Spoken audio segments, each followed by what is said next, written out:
डेंगीते आरहों गजगुर रेना खबर निया दाव दो डेंगीते गजगुर रेना बेलेघाटा आईडी हासपाताल रेन सहकारी सुपार तेहेन सेता बेड़ा बेलेघाटा हासपाताल रेगे तीक्षा चाला अक्तो उनी दो गजगुरा काना ᱧᱩᱛᱩᱢ ᱛᱟᱭ ᱫᱚ অ্যাসিস্ট্যান্ট সুপার অনির্বাণ হাজরা হাওড়া রে তাই ওরা অনির্বাণ হাজরা উমের হইলেন তায়া 42 বছর হাসপাতাল সূত্র খন বাড়াই ওকানা যে পলমেন 1 নভেম্বর হিলো অনির্বাণ দো ভর্তি লেদে তাহেনা কোন হসপিটাল রে আর ডেঙ্গি রে না ট্রিটমেন্ট गे हुयुक कान ताय ताहेना पुइलु खन गे और बृहस्पतिवार ᱧᱤᱫᱟᱹ बेड़ा मेन दो होला ᱧᱤᱫᱟᱹ बेड़ा आजका गे उनिया हड़मो बई बईते अड़ी जस्ती बड़ी लेन ताया प्लेटलेट आड़गो हिट लेन ताया प्राय 16,000 रे और नुआ तायम प्लेटलेट ट्रांसफ्यूशन तायम किछिटा सुस्थ लेन ताहेने मेनखान तेहेन सेता बेड़ा आरहो उनिया हड़मो बड़ी आकान ताया और नेतो नुआ इदी काते गे बढ़ती बोन बाडाया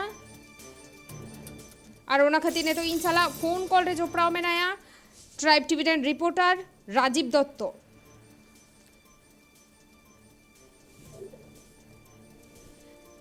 হ্যাঁ রাজীব দা বেলেঘাটা আইডি সূত্রের খবর পাওয়া যাচ্ছে যে অ্যাসিস্ট্যান্ট সুপার অনির্বাণ হাজরা আজকে মারা গেলেন ডেঙ্গিতে। এই যে ডেঙ্গি এতটা বাড়ছে এ নিয়ে সরকারের কোনো হেলদোল নেই বলেই জানাচ্ছে বিজেপিরা বিরোধী পার্টিরা। কি কি পদক্ষেপ নেওয়া হয়েছে পৌরসভার পক্ষ থেকে এই ডেঙ্গি কমানোর জন্য? ডেঙ্গু বাড়ছে আমাদের রাজ্য কলকাতা সহ রাজ্যের বিভিন্ন জায়গায়, তো এটা নিয়ে নিঃসন্দেহে কোনো সন্দেহ নেই এবং তার বলি হলেন কিন্তু আমাদের বেলেঘাটা যে আইডি হসপিটালের assistant super doctor Anirban Hazra 42 বছর বয়সে চলে গেলেন। তিনি গত 1 নভেম্বর তিনি ডেঙ্গু আক্রান্ত হয়েছিলেন এবং ওই হাসপাতালেই ভর্তি ছিলেন। আজকেই তিনি মারা গিয়েছেন এবং প্লেটলেট তার অত্যন্ত কমে গিয়েছে এবং এককালীন ছাত্র আন্দোলনের এসএফআই ছাত্র আন্দোলনের একটা নেতা ছিলেন। তিনি অত্যন্ত কর্তব্যপরায়ণ ডাক্তার ছিলেন। এর আগেও কিন্তু কলকাতা পুলিশের একজন সাব ইন্সপেক্টর তিনি কয়েকদিন আগে ডেঙ্গুতে মারা গেছে। এখন ডেঙ্গু গতকালের যে আমরা দেখছি সেটা ডেঙ্গুটা অনেকটা গতকাল প্রকোপটা কমেছিল, কিন্তু সারা রাজ্যময় ডেঙ্গু একটা ভয়ঙ্কর পরিস্থিতি নিয়ে যেতে কোনো সন্দেহ নেই।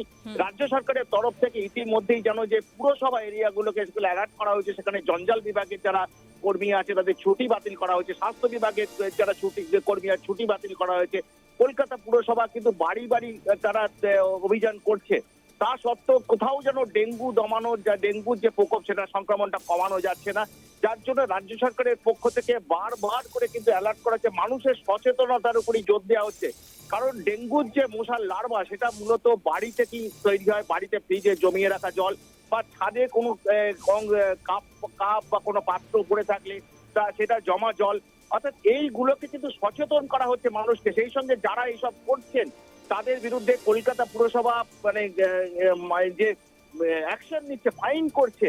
কারণ এই কলকাতা পুরসভার যে আইন আছে সে আইনে ফাইন করা যায় যদি বারবার এই অপরাধ তারা এটা না শোনেন, অর্থাৎ সরকারের আবেদনটা যদি না শোনেন এটা একটা অপরাধ হিসেবে ধরা হয়। তা সত্ত্বেও কিন্তু অনেক মানুষ তারা সচেতন হচ্ছেন না এবং যার ফলে ডেঙ্গুর প্রকোপটা বাড়ছেন। তাই রাজ্য সরকারের পক্ষ থেকে বারবার করে ঘোষণা করা হচ্ছে যে মানুষকে সচেতন হতে হবে, নিজের বাড়ির বাড়ি যেমন পরিষ্কার রাখতে হবে, বাড়ির আশেপাশ যাতে পরিষ্কার থাকে সেই বিষয়টা রাখতে হবে, যাতে ডেঙ্গুর মশার লার্ভা সেটা না জন্মায়। কিন্তু কোথাও যেন মানুষ বুঝতে পারছেন না, কারণ এটা সব থেকে বড় জোর দিতে সচেতনতার উপর। সবকিছু কিন্তু সরকারের ঘাড়ে দায় চাপিয়ে দিলে হয় না, কারণ মানুষ যদি সচেতন না হয়, আপনার বাড়ির জল যদি আপনি জমিয়ে রাখেন তাহলে কি করবে, সেটা কি সরকার কি করবে? অর্থাৎ এই জায়গাটাই কিন্তু প্রশ্ন হচ্ছে। তাই সরকার বারবার চাইছেন মানুষ সচেতন হোক, কিন্তু সব থেকে যদি ডেঙ্গুর প্রকোপ যাতে বন্ধ করা যায় সেই জন্য কিন্তু অনেক সরকার উদ্যোগ নিয়েছে। বাড়ি বাড়ি অভিযান হচ্ছে, যে অভিযানে দেখা হচ্ছে কেউ জল জমিয়ে রেখেছেন কিনা, মশার লার্ভা যে রাস্তায় রাস্তায় যে ড্রেন গুলো আছে সেখানে ব্লিচিং ছড়ানো হচ্ছে, বিশেষ করে পৌর এরিয়ায়। কিন্তু এবারে যেটা দেখা যাচ্ছে এবারে ডেঙ্গুর টেন্ডেন্সিটা কিন্তু অন্যরকম, যে মূলত শহরতলি এরিয়ায়, অর্থাৎ যেখানে ধরো নির্মাণ কাজ বেশি হচ্ছে সেই জায়গায় যে আদা নির্মাণ হয়ে পড়ে আছে সেই সমস্ত বাড়ির ক্ষেত্রে কিন্তু সমস্যা হচ্ছে এবং যার জন্য আরবান ডেভেলপমেন্ট ডিপার্টমেন্ট তারা কিন্তু ইতিমধ্যেই নোটিশ করেছেন। তারা বিভিন্ন পুরসভা এবং পঞ্চায়েত ডিপার্টমেন্টকে তারাও নির্দেশ দিয়েছেন যে এই বিষয়ে সচেতন হতে হবে, প্রশাসনকে পঞ্চায়েতগুলো সচেতন করতে হবে, পুরসভাগুলো সচেতন জন্য নির্দেশ দিয়েছে যাতে তারা বাড়ি বাড়ি ভিজিট করেন এবং যেখানে সেখানে জল যাতে রাস্তাঘাট যেখানে পাত্র জল জমিয়ে না রাখা হয় কিন্তু তা সত্ত্বেও কিন্তু ডেঙ্গুর প্রকোপটা বাড়ছে না, কারণ এই সময়টা একটু ডেঙ্গুর প্রকোপটা বাড়ে। তাই রাজ্য সরকার আবেদন করছেন, সেই সঙ্গে যা যা তাদের কর্মসূচি ডেঙ্গু মানে নিয়ন্ত্রণ করতে, সেই নিয়ন্ত্রণ করার কর্মসূচি নিচ্ছেন। মুখ্যমন্ত্রী বারবার বৈঠকও করেছেন, কিন্তু তার মধ্যে কিন্তু মৃত্যু ঘটছে। প্রত্যেক মৃত্যুর ডেটটা যদিও কম, কিন্তু তার মধ্যেও মৃত্যু হচ্ছে। যেমন আজকে মারা গেলেন বেলেঘাটা আইডি হসপিটালের অ্যাসিস্ট্যান্ট সুপার, সেটা অবশ্যই দুঃখজনক একটা ঘটনা। তিনি ওই হসপিটালে দীর্ঘদিন ধরে কাজ করছেন, ডক্টর অনির্বাণ হাজরা। তিনি মাত্র 42 বছর বয়সে চলে গেলেন। তার হাওড়াতে বাড়ি।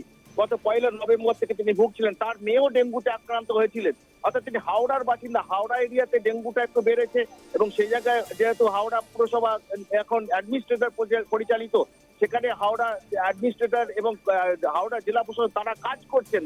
তার মধ্যে ঘিঞ্জি এরিয়া, বুঝতেই পারছো, সেখানে জল জমে থাকে এবং সে কয়েকটি পিট পকেট রয়েছে, সেই পকেটগুলোর উপর নজর রয়েছে জেলা প্রশাসনের। কিন্তু তা সত্ত্বেও ডেঙ্গুটাকে দমন করা যাচ্ছে না। তাই মানুষের সচেতনতার উপর জোর দিচ্ছে রাজ্য সরকার, এবং সেই সঙ্গে মানুষকে এগিয়ে আসতে হবে যে ডেঙ্গু দমনে। এবং এইভাবেই কিন্তু মৃত্যুর হারটা, যদিও রাজ্য সরকারের যে সংক্রমণটা কমছে, যেভাবে পুজোর পর সংক্রমণটা বেড়ে গিয়েছিল কয়েকদিন, সেই সংক্রমণটা কমেছে। গতকাল সংক্রমণটা অন্যান্য দিনের তুলনায় কম, মৃত্যুর সংখ্যা কম। তার মধ্যেও কিন্তু মৃত্যু ঘটছে, এবং যেটা আজকে মারা গেলেন একদম বেলেঘাটা আইডি হসপিটালের assistant super doctor Anirban Hazra. একদম 42 বছর বয়সে তিনি চলে গেলেন ডেঙ্গু আক্রান্ত হয়ে। ধন্যবাদ রাজীব দা। अब नेल के अब नेतो डेंगी हड़ को बोतल रेना ओजे हुआ चेदा से डेंगू ते किंतु अड़ी आयमा होड़ा गे निधबिते जीवी चलावाकाना और नेतो जीवी चलावेन ताया बेलेघाटा आईडी हासपाताल रेन सहकारी सुपार अनिर्बाण हाजरा जहां इदिकाते किंतु चर्चा एतहबाकाना जदिओ बिरोधी को नोआ इदिकाते राज्य सरकार चेतान रे कथा को तेरांगेदा तबे जतक्षण पुइलो रे तो साधारण हड़ किंतु सन्तोर लगती काना सानाम हड़ गे जाते नजर दो हुआ ओड़ा करे दा आलो जावरा मा जहाना मारे टायर से मारे रपुद टुकुज करे जाते दा आलो जावरा मा जहाँ रे तो सिकड़ी बिली दाड़े आको से ओंडे खन के बैते किंतु सिकड़ी को बढ़ती और ओना खातिर तेके किंतु पौरसभा 5टा खन हो ओड़ा ओड़ा चालाव काते हड़ को सन्तोरे कुआ मेनखान जतक्षण माड़ांग रे निजेते हूँ सन्तोर लगती काना।